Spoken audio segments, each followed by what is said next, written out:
upon a midnight dreary, while I pondered, weak and weary, over many a quaint and curious volume of forgotten lore. While I nodded, nearly napping, suddenly there came a tapping, as of someone gently rapping at my chamber door. "'Tis some visitor," I muttered, rapping at my chamber door, "only this, and nothing more." Distinctly I remember it was in the bleak December, and each separate, dying ember wrought its ghost upon the floor. Eagerly I wished the morrow, vainly I had sought to borrow from my books surcease of sorrow, sorrow for the lost Lenore, for the rare and radiant maiden whom the angels name Lenore, nameless here forevermore.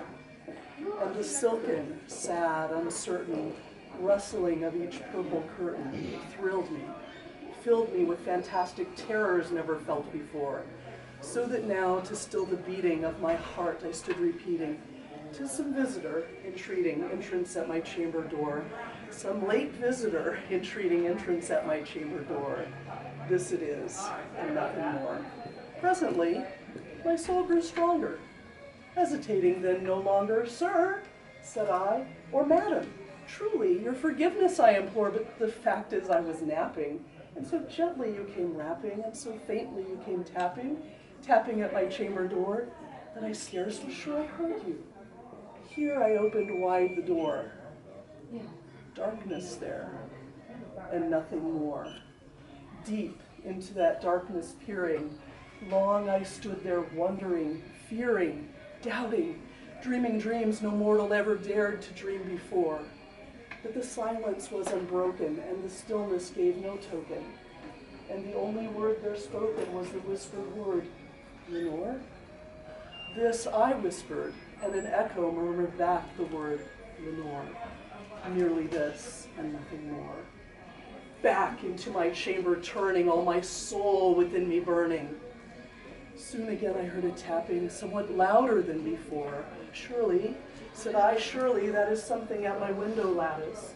Let me see then what thereat is, and this mystery explore. Let my heart be still a moment, and this mystery explore.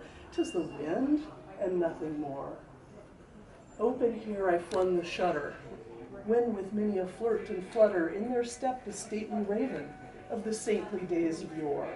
Not the least obeisance made he, not a minute stopped or stayed he, but with mien of lord or lady perched above my chamber door, perched upon a bust of Pallas just above my chamber door, perched and sat, and nothing more.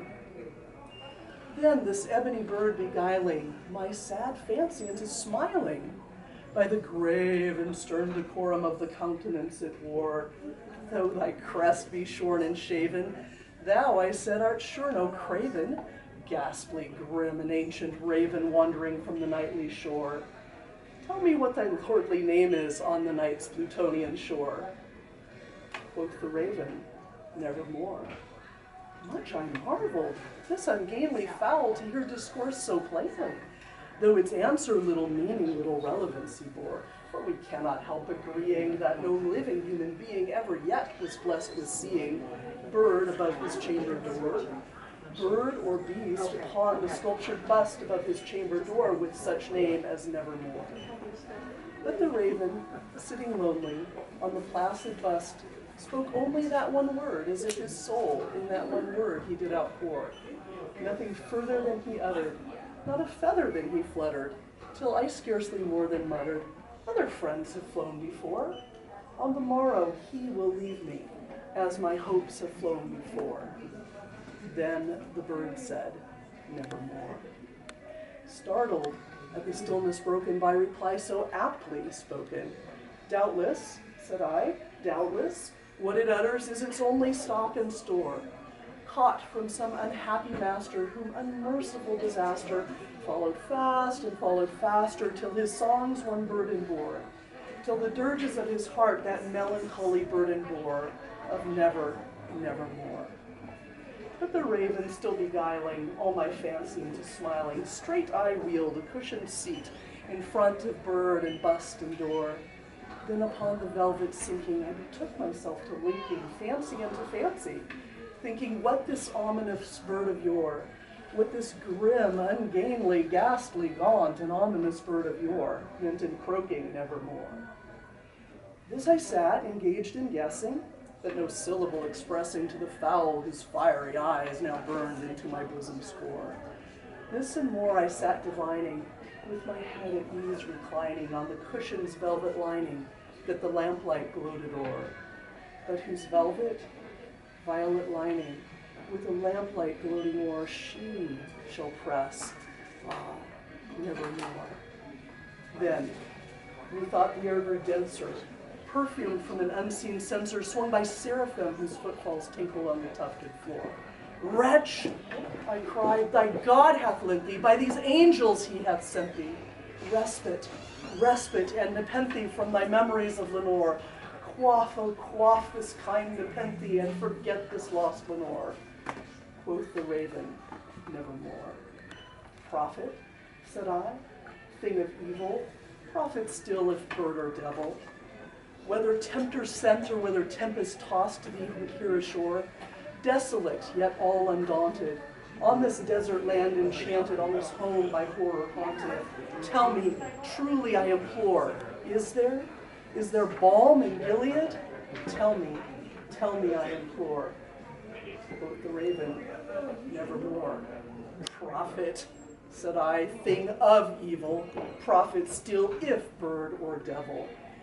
By that heaven that bends above us, by that God we both adore, tell the soul with sorrow laden, if within the distant Aidenn it shall clasp a sainted maiden whom the angels name Lenore, clasp a rare and radiant maiden whom the angels name Lenore. Quoth the raven, nevermore. Be that word our sign of parting, bird or fiend? I shrieked, upstarting. Get thee back into the tempest and the night's Plutonian shore. Leave no black plume as a token of that lie thy soul hath spoken. Leave my loneliness unbroken. Quit the bust above my door. Take thy beak from out my heart and take thy form from off my door. Quoth the raven, nevermore. And the raven, never flitting, still is sitting on the pallid bust of Pallas just above my chamber door. And his eyes have all the seeming of a demon's that is dreaming, and the lamplight, o'er him streaming, throws his shadow on the floor, and my soul, from out that shadow that lies floating on the floor, shall be lifted nevermore.